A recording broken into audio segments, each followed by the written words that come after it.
sabia que os personagens de Gravity Falls são mencionados em Rick and Morty? E que todo final de episódio tem uma mensagem secreta criptografada? Esses segredos e muito mais você vai ver nesse vídeo aqui, em que eu vou falar todos os segredos de Gravity Falls. Não sei se todos, mas muita coisa eu vou falar aqui. E hoje teremos outra palavra surpresa que eu vou falar só no final desse vídeo. Então fica até o final para poder comentar aqui embaixo e mostrar que você ficou até o final. Vamos começar pelo começo, literalmente. Só na abertura da série já dá pra encontrar muita coisa. Logo no começo, depois que mostra aquelas pegadas gigantes, vemos um frame de um pé grande andando na floresta. Além de ser um dos inúmeros segredos de Gravity Falls, também é um easter egg da foto clássica de um suposto pé grande. Logo depois mostra uma foto com vários vilões que vão aparecer ao longo do desenho. Mas uma das fotos escondidas de fundo é a foto do criador da série, o Alex Hirsch. Dá pra ver a barbicha dele ali nas fotos. E bem no finalzinho dá pra ver o vilão Bill Cipher bem no último frame ali. Ou seja, desde sempre ele tá marcando a sua presença caótica. E essa musiquinha da abertura, que é viciante, se chama Made My Realize. E é essa música que faz você querer ver sempre essa abertura até o final. Eu acho que é uma das melhores aberturas de desenhos animados de todos os tempos. Mas pera, será que tem algum segredinho sinistro nessa música? O Dipper e a Mabel são os protagonistas dessa série. Mas e se eu te falar que os dois existem de verdade? Pois é, os dois personagens são inspirados no criador e na sua irmã. O criador até fala que alguns crushes da Mabel no desenho são inspirados nos crushes da irmã dele na adolescência. Como a banda Sem Parar, que foi inspirada na banda Inside, que tinha um cantor que era o crush da irmã do Alex. Bom, se você não sabe o que raios é NSYNC, bom, pergunta pro seu pai ou pra sua mãe que talvez eles saibam.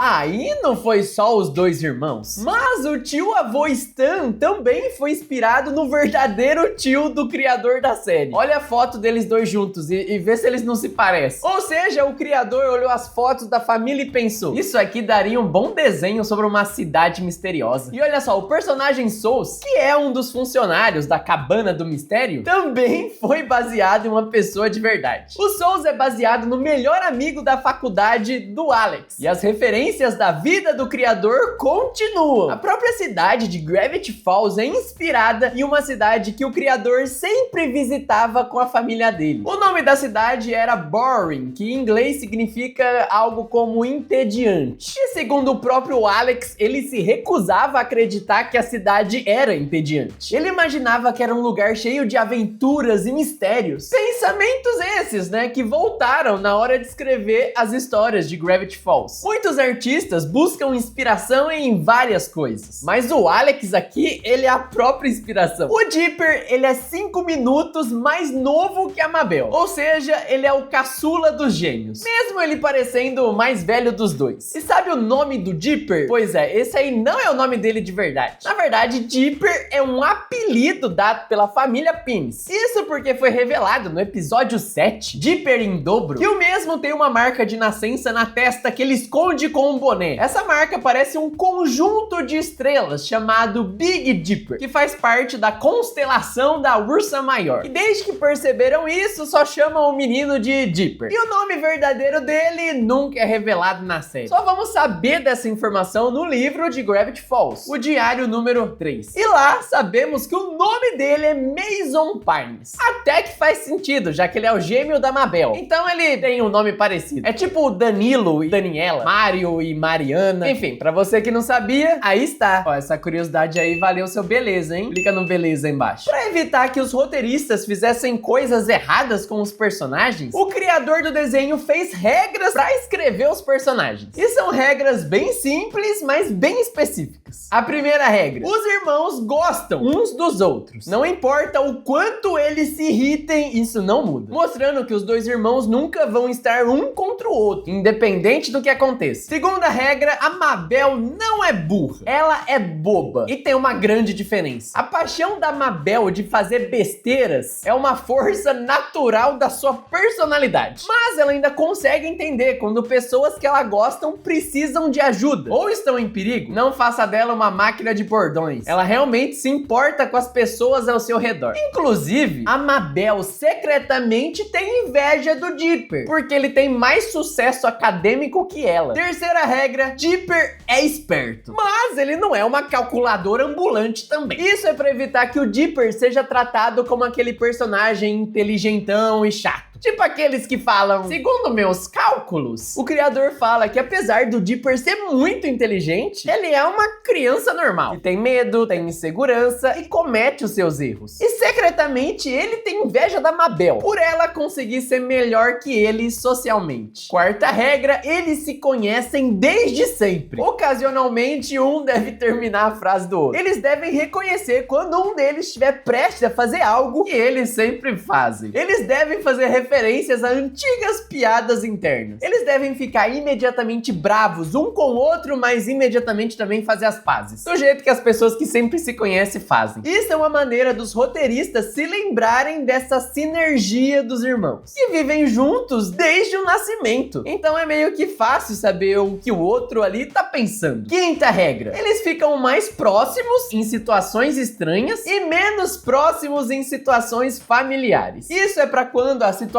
não é séria, eles podem até rivalizar ou até brigar. Mas quando a coisa fica feia, os dois sempre vão estar unidos. E sexta e última regra, o Dipper quer crescer logo e a Mabel não. Isso quer dizer que o Dipper quer logo ser levado a sério, quer ser adulto o mais rápido possível. Enquanto a Mabel tem medo de crescer e quer continuar sendo criança, sendo essa menina bobinha que ela gosta de ser. Isso é bem profundo, na verdade. E mostra a diferença entre esses dois personagens de maneira simples. No 9º episódio da primeira temporada, conhecemos o porquinho da Mabel, que antes se chamava Ginga, mas no decorrer do desenho, ele começou a se chamar Waddles. E no 6º episódio da segunda temporada, Pequena Lojinha de Presentes de Horror, que é um especial de Halloween, vemos o porquinho da Mabel ficando muito inteligente. E ele constrói um dispositivo para conseguir falar. E a voz que sai desse dispositivo é a voz do cientista, que além de várias participações especiais em vários programas, séries e filmes, também é o apresentador da série Cosmos. Durante o desenho, sabemos que existe um mistério envolvendo um diário secreto que registra todas as coisas estranhas de Gravity Falls. E nesse diário podemos ver que algumas figuras famosas estão pela cidade, como o fantasma Meio Fofo, que é apenas um fantasma que quer ser seu amigo e sair em aventuras com você, que é uma referência clara ao Gasparzinho, um fantasma camarada, que é exatamente desse jeito. Inclusive, na página que ele aparece, tem um código que diz qual é o sussurro assustador que ele fala. E ele diz, posso ficar com você? Outro monstro conhecido que aparece é o Hipster Sonhador, que é conhecido por invadir os sonhos das pessoas e transformar em um pesadelo tão horripilante que você vai ficar pensando nele por dias. E o detalhe é que esses monstros se orgulham disso. Fazem os pesadelos como se fossem obras de arte. E isso é uma referência ao Fred Krueger, de A Hora do Pesadelo. É bizarro, né? Que em Gravity Falls existe um fantasminha tão legal como o Gasparzinho, e no mesmo mundo tem o Fred, que é extremamente assustador. E você sabia que existe uma certa ligação de Gravity Falls com o Rick e Morty? Numa cena de Gravity Falls, a gente vê o tio-avô Stan abrindo um portal. E esse portal suga 3 objetos: uma caneta, um bloco de notas e uma caneca com ponto de interrogação. E só vemos onde esses objetos vão parar no 10º episódio da primeira temporada de Rick e Morty. E quando vemos vários portais abertos, a gente vê o bloco de notas, a caneta e a caneca com ponto de interrogação. Cara, que loucura, né? E as ligações não param por aí. No primeiro episódio da terceira temporada, podemos ver outras referências, como 2 versões do Morty. Uma de vestido em um laço rosa prendendo o cabelo, e a outra de um boné azul com um pinheiro, que é o mesmo visual do Dipper e da Mabel. E ainda temos outro easter egg bem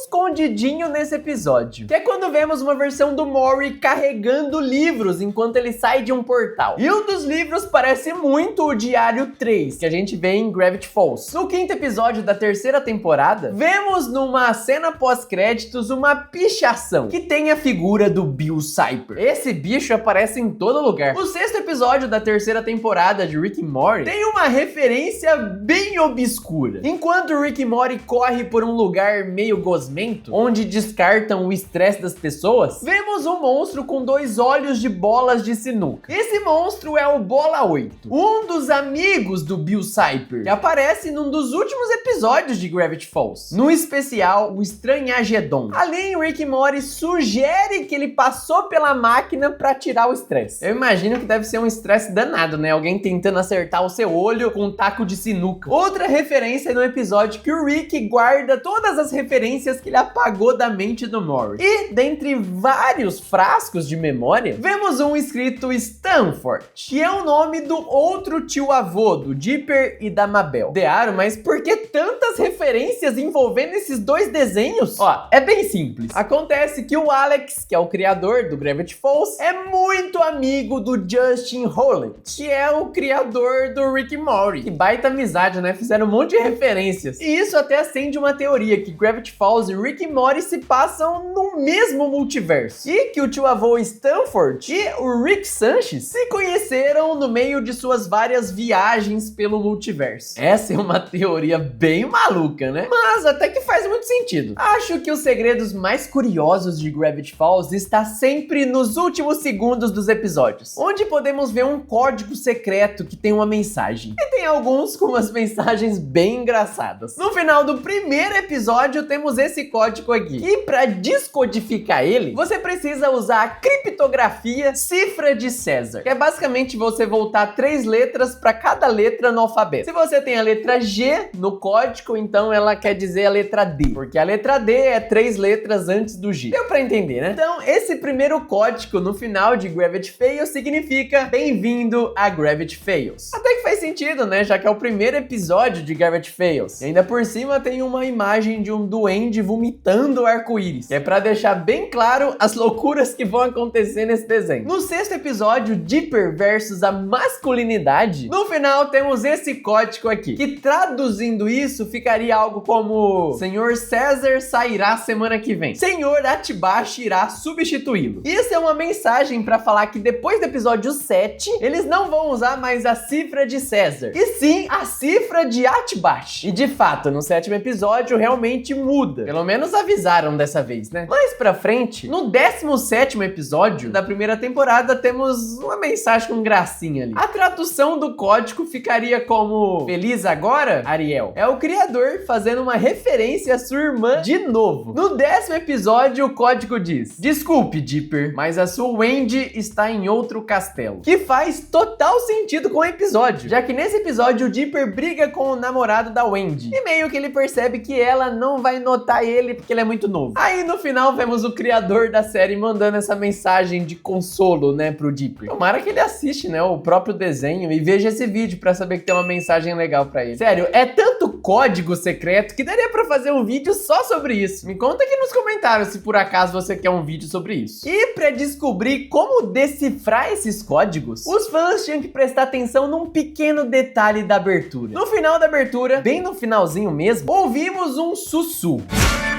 E se você colocar esse sussurro ao contrário, você vai ouvir uma dica. Tipo no primeiro episódio, que no final da abertura, ouvimos o sussurro dizer volte 3 letras, dando a dica de que tipo de criptografia usar. Que baita segredo, não é? Gente, é tanta coisa que eu poderia ficar horas falando, mas acho que por hoje tá bastante coisa. Ah, e como no final de Gravity Falls, aqui está a sua palavra secreta: estranho. Essa é a palavra secreta pra você comentar aqui embaixo. E o bom é que você nem precisa descriptografar ela, é só isso mesmo. Vamos ficando por aqui e até a próxima!